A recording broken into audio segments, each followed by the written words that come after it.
Hello everyone, myself Dr. Sweta Bharti, ABM College, Golmuri department of history. आज मैं semester 3 के बच्चों के लिए पेपर 5 का टॉपिक लेकर आई हूँ। इस पेपर में हमें भारत का इतिहास 650 ईस्वी से लेकर 1200 ईस्वी तक पढ़ना है। यह पेपर सेमेस्टर 3 ऑनर्स और डीएससी सेमेस्टर 2 जनरल कोर्स के बच्चों के लिए भी समान रूप से उपयोगी है। आज इस पेपर के अंतर्गत हम लोग टॉपिक लेकर आए हैं राजपूत कालीन संस्कृति। तो आज हमारा टॉपिक है राजपूत कालीन संस्कृति।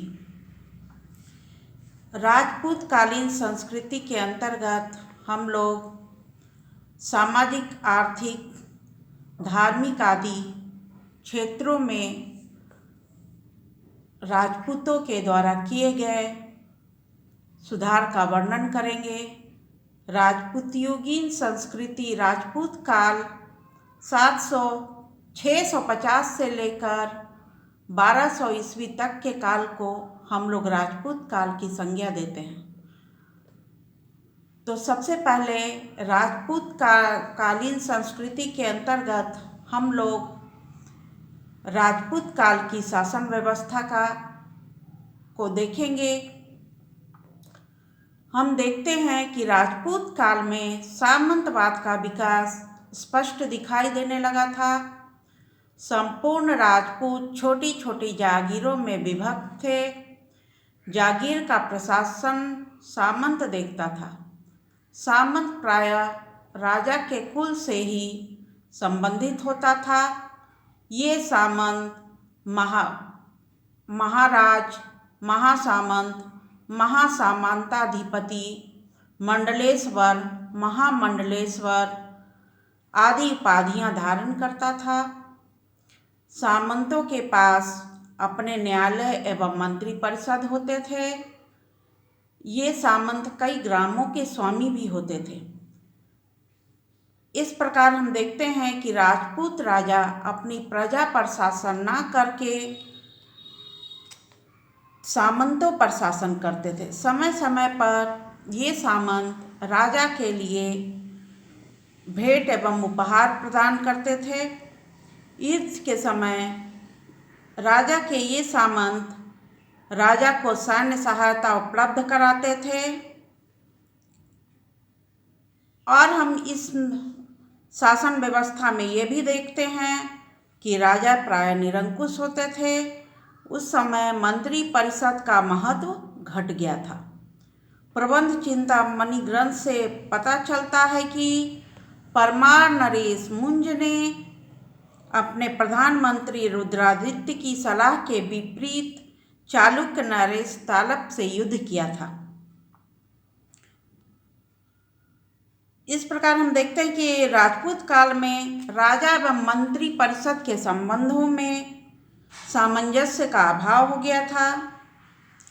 आगे हम राजपूत युगीन संस्कृति के अंतर्गत सामाजिक स्थिति को देखते हैं। तो सामाजिक स्थिति के क्रम में हम देखते हैं कि वर्ण व्यवस्था की जटिलता एवं अत्याधिक जातियों की उत्पत्ति राजपूत काल में हो गई थी। राजतरंगिणी में हमें 64 जातियों का उल्लेख मिलता है। अनेक जातियां अछूत समझी जाती थी और इन्हें ग्रामों से बाहर निवास करना पड़ता था। ब्राह्मण वर्ग की प्रतिष्ठा पहले की भांति कायम थी। वे राजा के मंत्री अथवा सलाहकार के रूप में कार्य करते थे। ये ब्राह्मण अध्ययन, तप, यज्ञ आदि में अपना जीवन बिताते थे। मांस मदिरा का सेवन नहीं करते थे। जबकि क्षत्रिय लोग शासक एवं योद्धा होते थे। वैश्य वर्ण के लोग व्यापार आदि कार्यों में लगे रहते थे तथा शूद्र वर्ण के लोग कृषि, शिल्पकार एवं अन्य वर्णों की सेवा का कार्य करते थे। इस समय कायस्थ नामक एक और जाति के उद्भव का वर्णन हमें इस काल में मिलता है। इस समय एक नई जाति कायस्थ का विकास हो चुका था।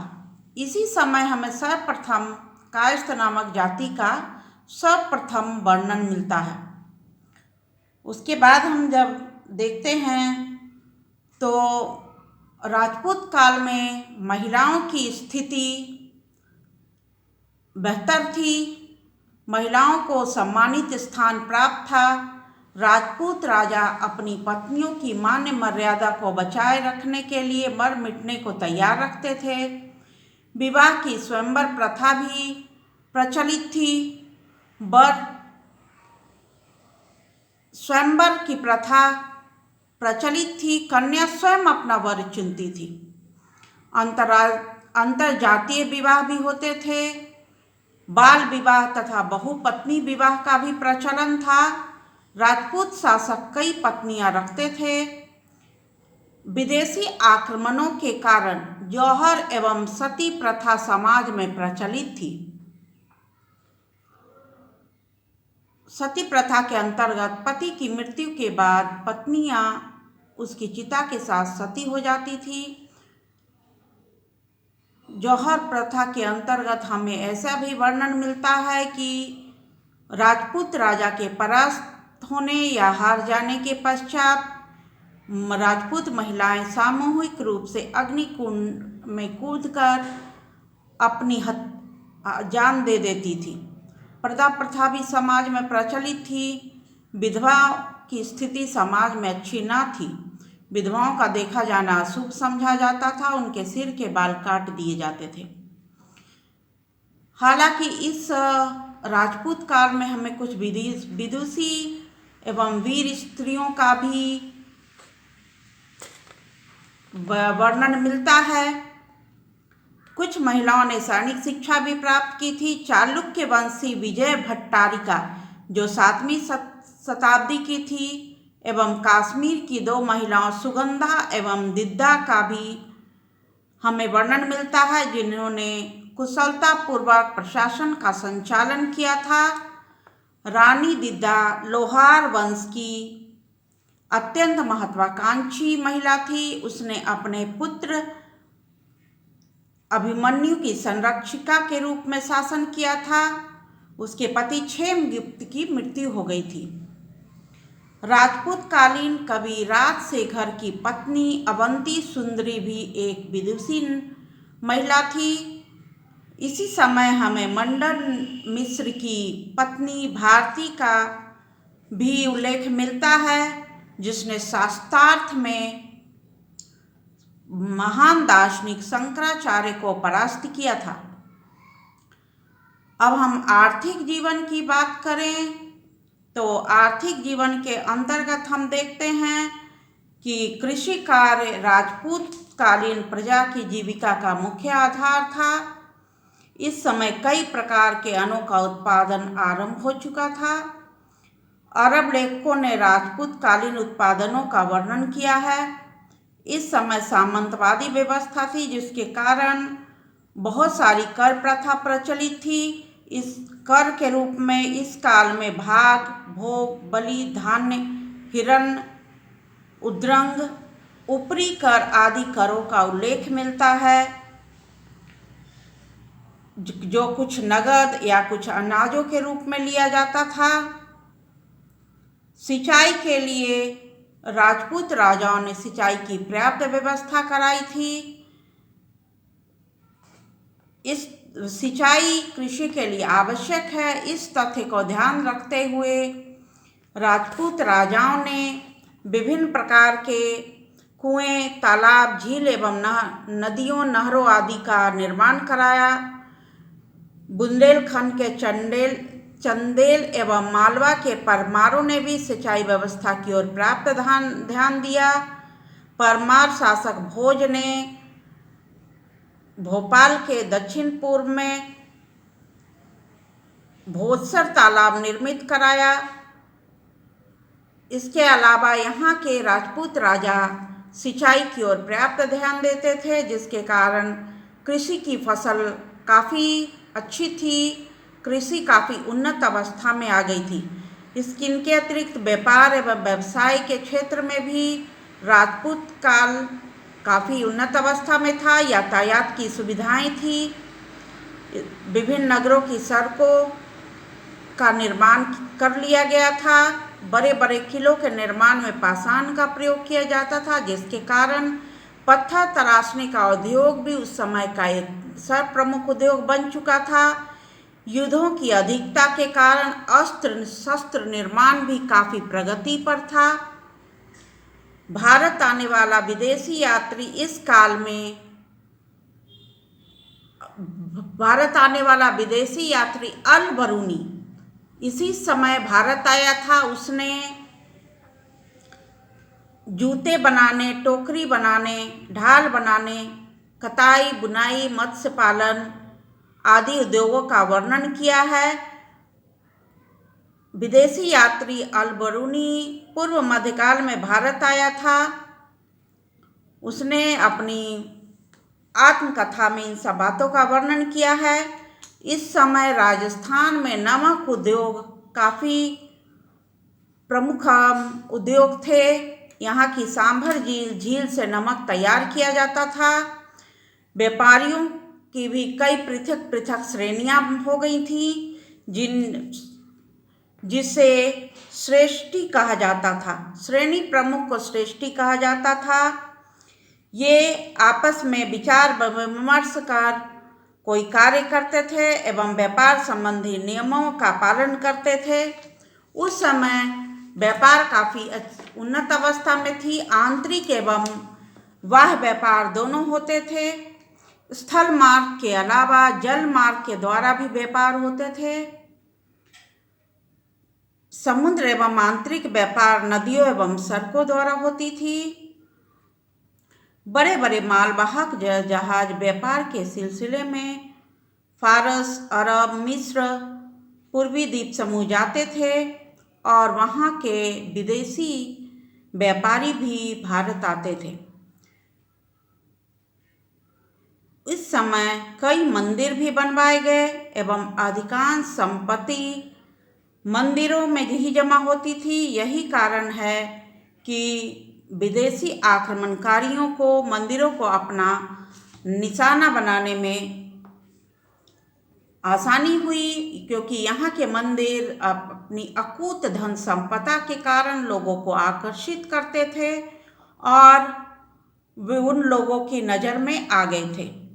अब हम धार्मिक जीवन की बात करते हैं तो हम देखते हैं कि राजपूत काल में ब्राह्मण, जैन एवं बौद्ध धर्म काफ़ी प्रचलित अवस्था में थे। बौद्ध धर्म में ब्रजांश शाखा का प्रभाव बढ़ चुका था। बौद्ध विहार पतन की ओर अग्रसर थे। बौद्ध धर्म की तुलना में ब्राह्मण धर्म एवं जैन धर्म अधिक लोकप्रिय हो चुके थे। इसी युग में अवतारवाद के सिद्धांत का विकास हो चुका था। क्षेमेंद्र की कीर्ति दशावतार चरी जो 1060 ईस्वी में लिखी गई एवं जयदेव के गीत गोविंद जो 1180 ईस्वी में लिखी गई, उसमें अवतारों का वर्णन प्रस्तुत किया गया है। अभिलेखों में भी अवतारों का उल्लेख मिलता है।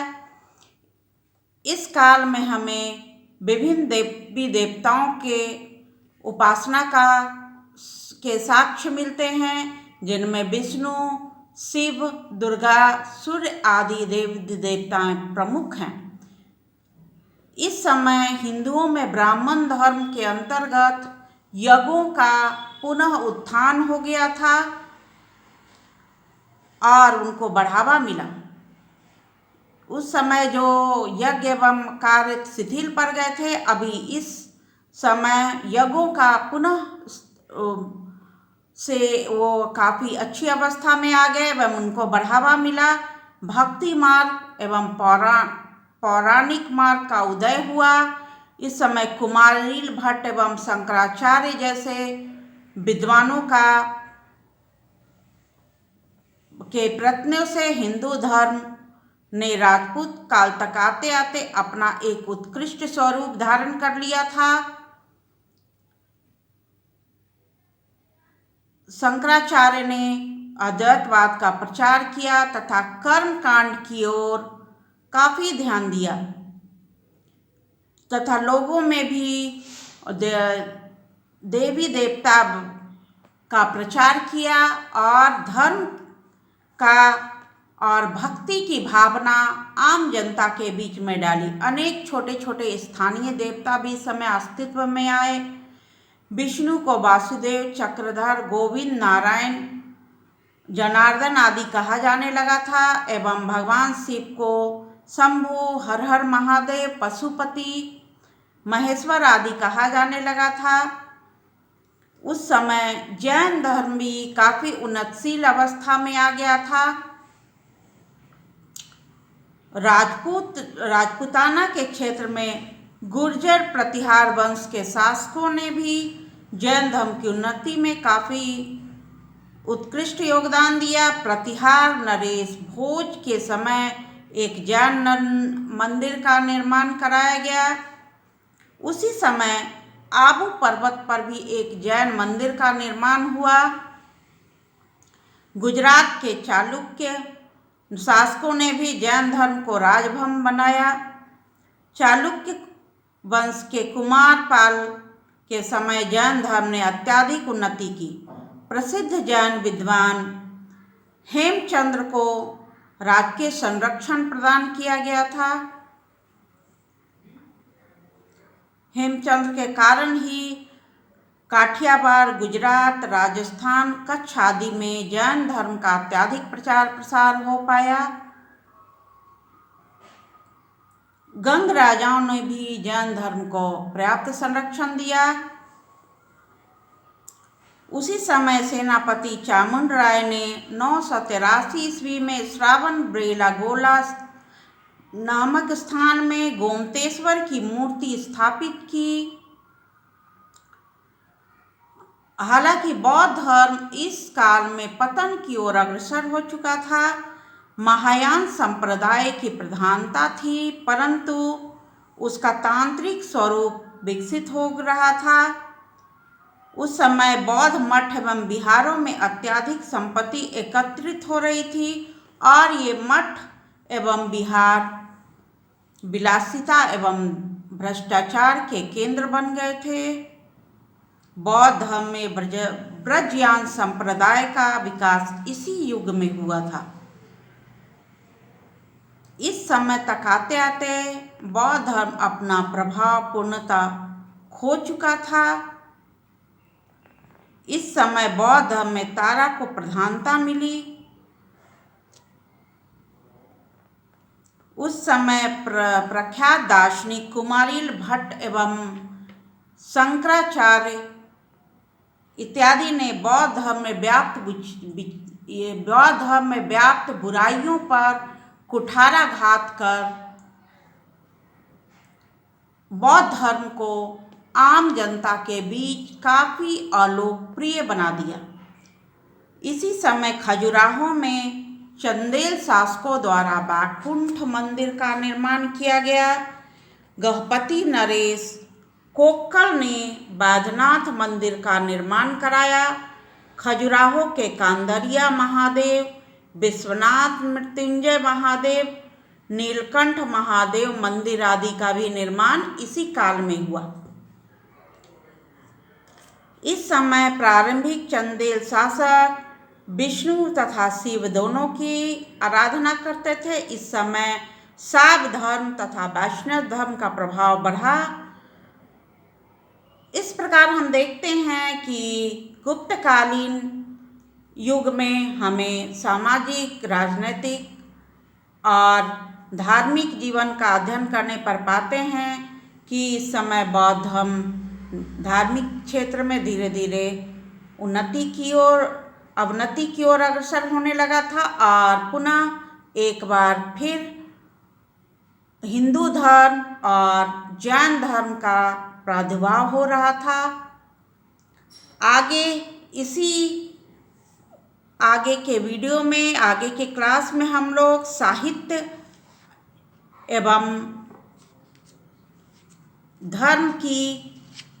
एवं संस्कृति के दोनों पार्ट, साहित्य एवं स्थापत्य कला का वर्णन करेंगे। इस तरह वो हम लोग राजपूत कालीन संस्कृति के अंतर्गत सामाजिक, राजनीतिक, धार्मिक, आर्थिक, साहित्यिक तथा कला एवं स्थापत्य सभी आते हैं। तो आगे के क्लास में हम लोग साहित्य एवं कला एवं स्थापत्य का वर्णन करेंगे। ठीक है, अभी के लिए इतना ही। आप लोग इस वीडियो को ध्यान से सुनिएगा। संभव हो सके तो शॉर्ट क्वेश्चन बनाने का, उसका आंसर लिखने का प्रयास करेंगे। उसके बाद हम लोग पूरा overall short and long type discuss करेंगे। धन्यवाद।